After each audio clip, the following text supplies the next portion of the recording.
What's up guys, this is Dinakimoto at welcome back sa ating channel. At kung di ka pa nakasubscribe sa ating channel, mag-subscribe ka na ngayon. Alright, let's go. Good morning guys! Good morning guys! So yun guys, umaga nga ngayon. At kaagisin lang namin itong baby na kasama ko. Ayan, si Aiki Koy. Aiki Koy, kaagisin lang niya na kumain ng bato. Buti na lang nakita namin.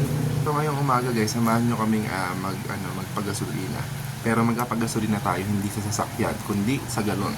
Alright, ito siya. Ito yung galon. Yan, ayun yung galon na gagamitin natin sa gasolina. Dahil dito guys, sa probinsya, uso dito yung mga bote-bote na gasolina. At hindi yun issue, hindi katulad din sa ating Metro Manila. Although bawal siya. Pero yung kasi yung extra na kabuhayan ng mga tao dito. Lalo na yung may mga tindahan. So ayun, napag-decide namin ng aking asawa na i-continue yung pagbebenta ng gasolina ng kanyang mama. So ayun guys, ngayon pupunta kami ng gasoline station, then magpapagas kami. Samahan nyo kami. Let's go.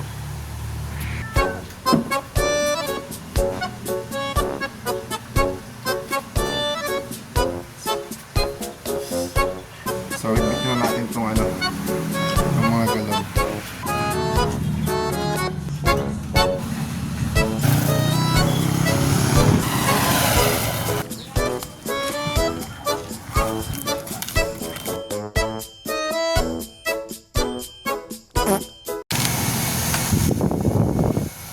So ayan guys, nagdala kasi ako ng basura kasi dito sa amin walang nag-pick up ng mga basura.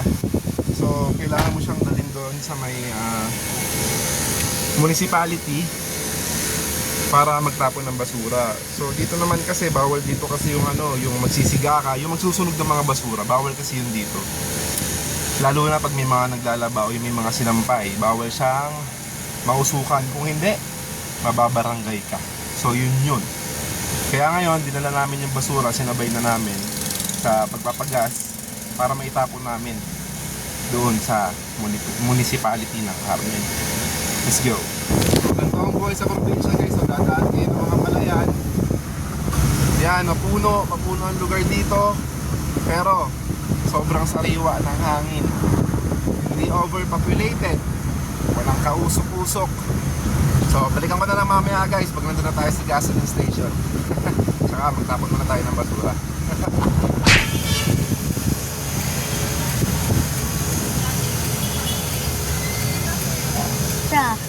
Basurero. Yan. Ayaw, di ma!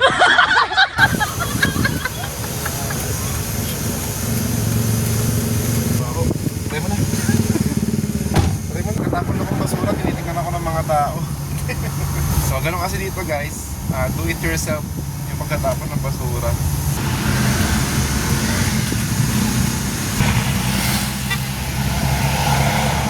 So, ayun guys, dito kami magkapag-gasolina. Dito kasi medyo mura ang gasolina rito.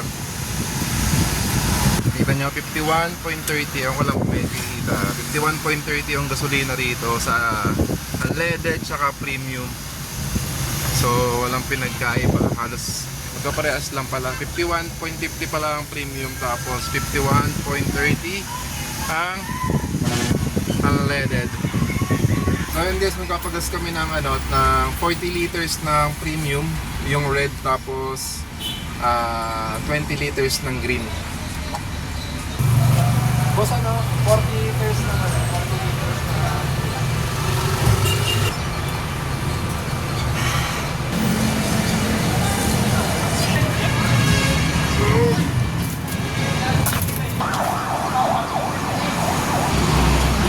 Ayan guys, meron na tayong 6 liters ng gasolina.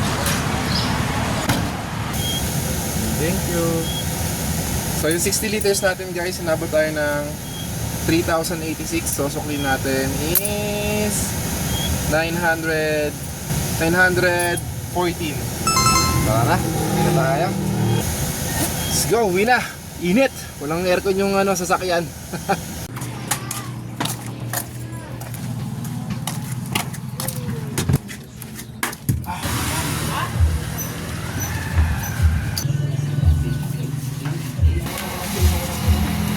So ayan guys, magsasali na tayo ng gas.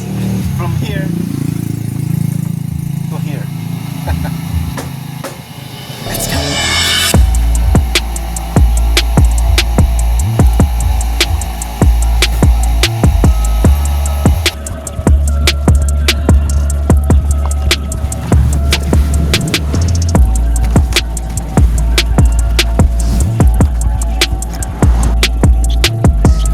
So yun guys, nagawa tayo ng 16 pieces na 1 liter, tapos 2, 4, 6, 8. Tapos nagawa tayo ng 8 pieces na 500 ml.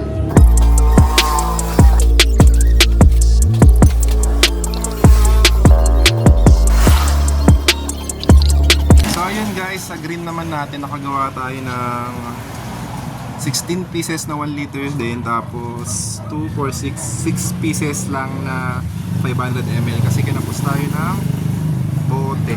Ayun guys, display na natin itong mga gasolina natin. Actually yung apat dun na pula na display na natin. Ito na di-display natin yung green.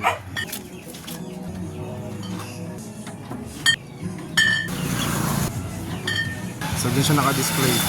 So may halaman na. Kita naman siya dito kasi madami nagmumotor dito. Madaming dumadaan na motor. All goods na.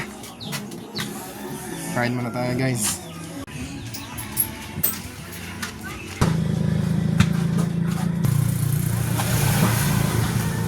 So yun guys, wala pa nagpapagas sa amin. So actually may nagpagas na po sa amin, pero sa ngayon wala pa. So nakaano na tayo, 12 liters ng gasoline.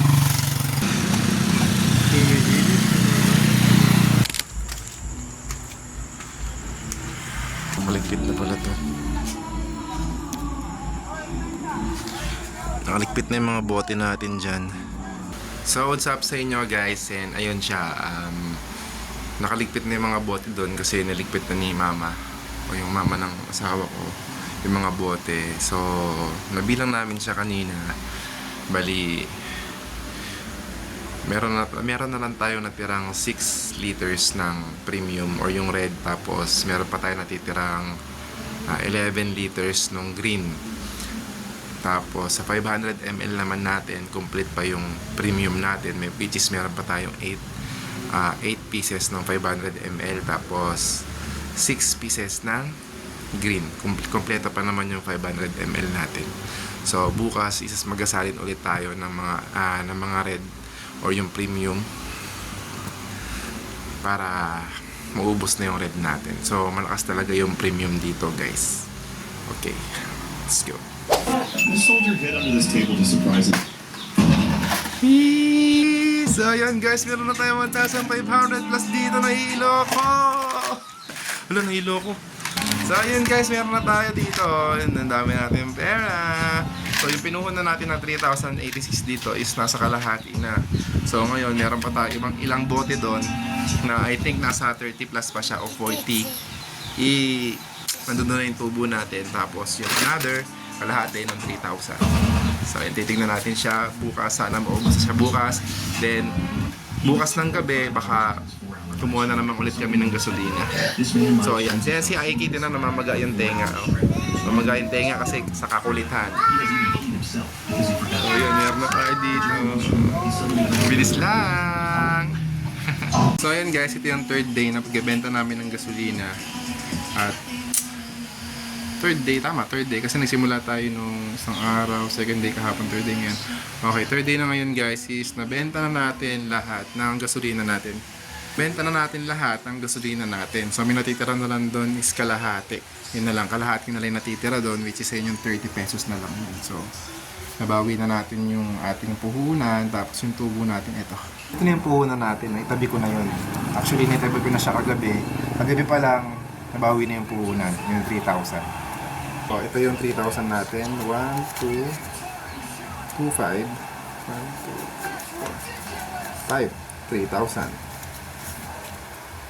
3,100 for 60 liters ng gasoline. Okay? Tapos, dito yung tubo natin, guys. So, ito na yung tubo natin. Ito na yung tubo natin for 2.5 days lang, meron na tayong 700. Actually, meron pang 30 dun. Tapos may sobra pa dito. Yung sobra kasi dito na 340, ilalagay ko yun sa may multicab, dun sa may van.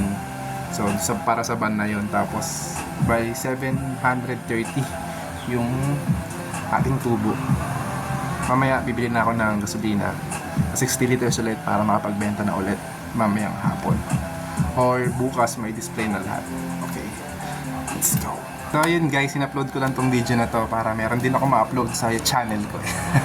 Kasi kung sa mga nakakaalam, doon sa mga nakakaalam at sa mga nakakakilala sa channel ko, ina-upload ko talaga dito yung mga motorcycle content, motorcycle taxi content, pag DIY ng motor, di ba? Yung tamang pag-maintenance sa motor. So ngayon nag-switch muna tayo sa ginagawa natin dito ngayon sa Davao del Norte kasi wala pa tayong marireview motor. Although meron tayong marireview na motor dito, pero panigurado, alam niyo naman na siguro yung sa Smash, sa XTZ, tapos meron ditong Rosy Surf 110. So yun, meron na tayo nun. Tsaka meron na rin tayong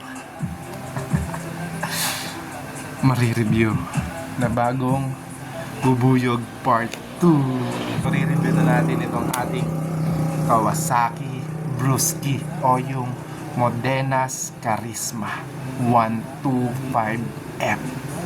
Ay, abang-abang na lang kayo sa ating upload dito sa ating Kawasaki Brusky 125Fi para magkaroon kayo ng mga idea kung gusto nyo kumuha ng scooter na 125cc. Okay? Let's go! Bubuyog Part 2.